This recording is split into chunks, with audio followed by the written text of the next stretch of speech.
Becoming an artist wasn't really a decision that I made. I was born like that. I grew up in the American Midwest, and I had a lot of opportunity, a lot of freedom in my childhood to roam around on the edge of a small town and I think really appreciate nature.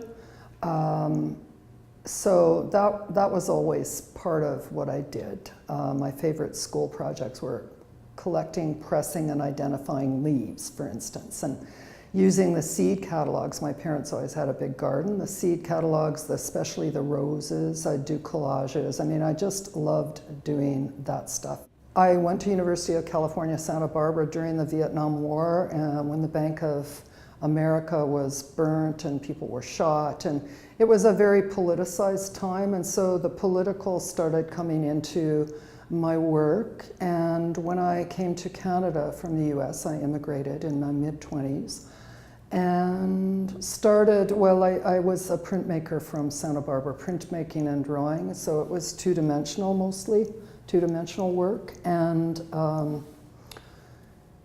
I and other people started Malice being a printmaker. So I was making a lot of prints, and I kind of transitioned. When I was the workshop director, I found I couldn't get any of my work done after all of the work of setting it up. So I started working at home and doing bas-reliefs with cast paper. So I moved into sculpture and installation. I went to grad school and I moved towards sculpture and installation.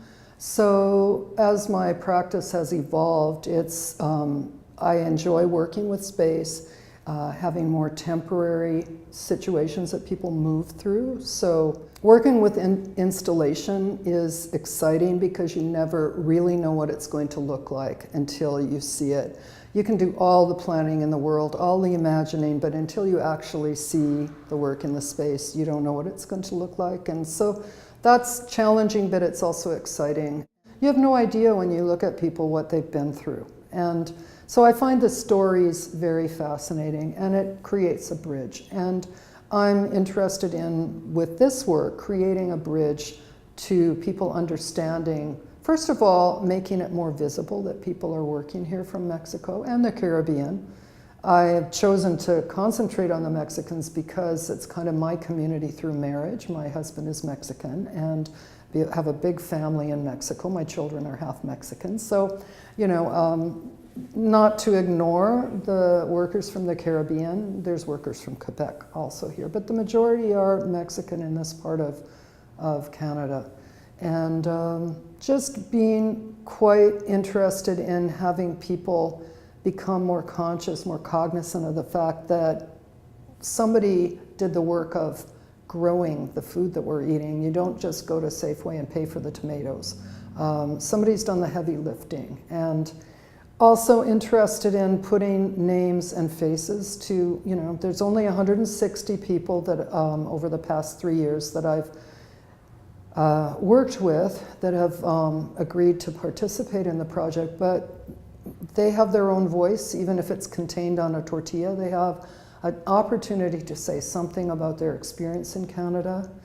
I would say one thing that I've learned from some of the other work that I've done is that it's really helpful to have someone that connects you to the community that you're trying to connect with. And in this case, the women at Kiwo, which is a Mexican grocery in Caramias and also in Osoyoos, Yanni's Latin Foods in Oliver, Yanni Lopez allowed me to use her store to, as the workers came in to buy food and send wire money home to Mexico, you know, we would kind of pounce on them. Like, this is what I'm doing. I say we. My husband, Roberto, he was a great help in all of this, in, you know, kind of, come on, you can do this, and this is an example, and so forth. So locating someone that could connect me to the community that I needed and wanted to connect with was a challenge, but we were lucky enough to find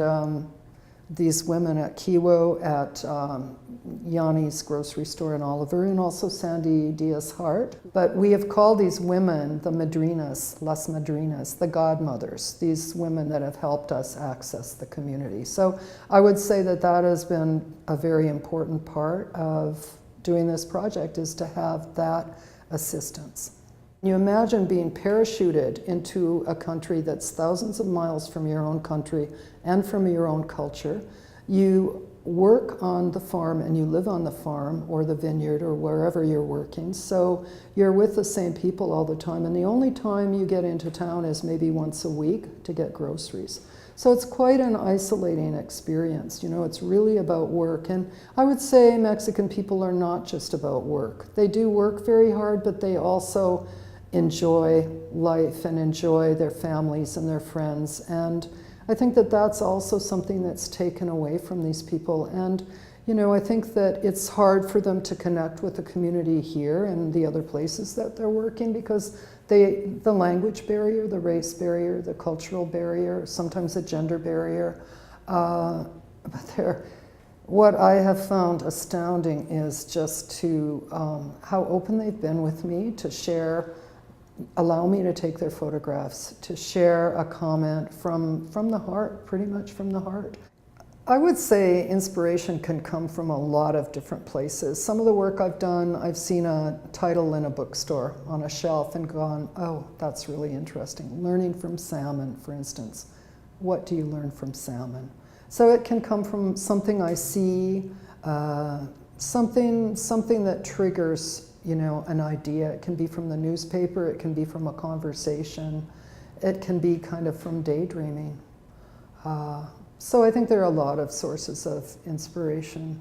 I hope the people that see this exhibition will be more aware of the people working here and what they're contributing to the Canadian economy, because it's not just in the Okanagan.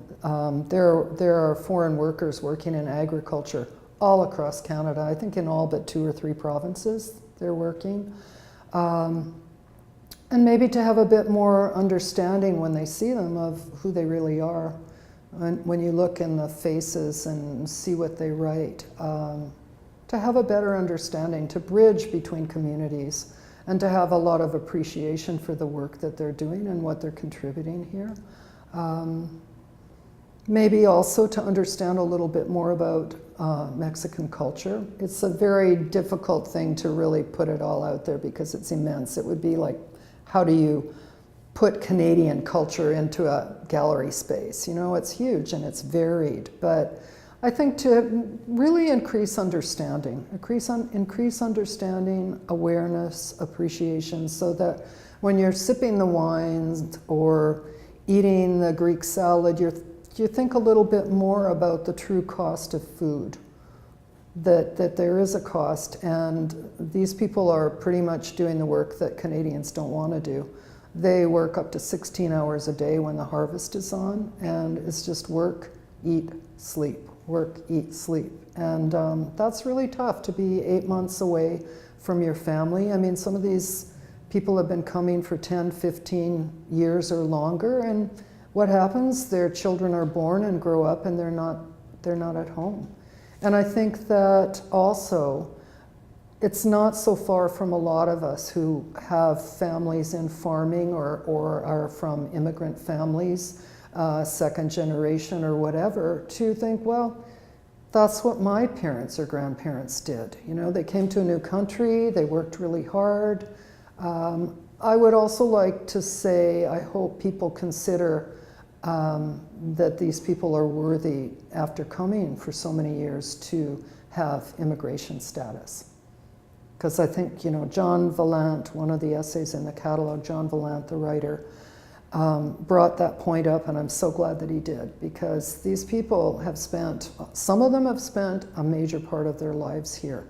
And for them not to have that option, I think is not fair.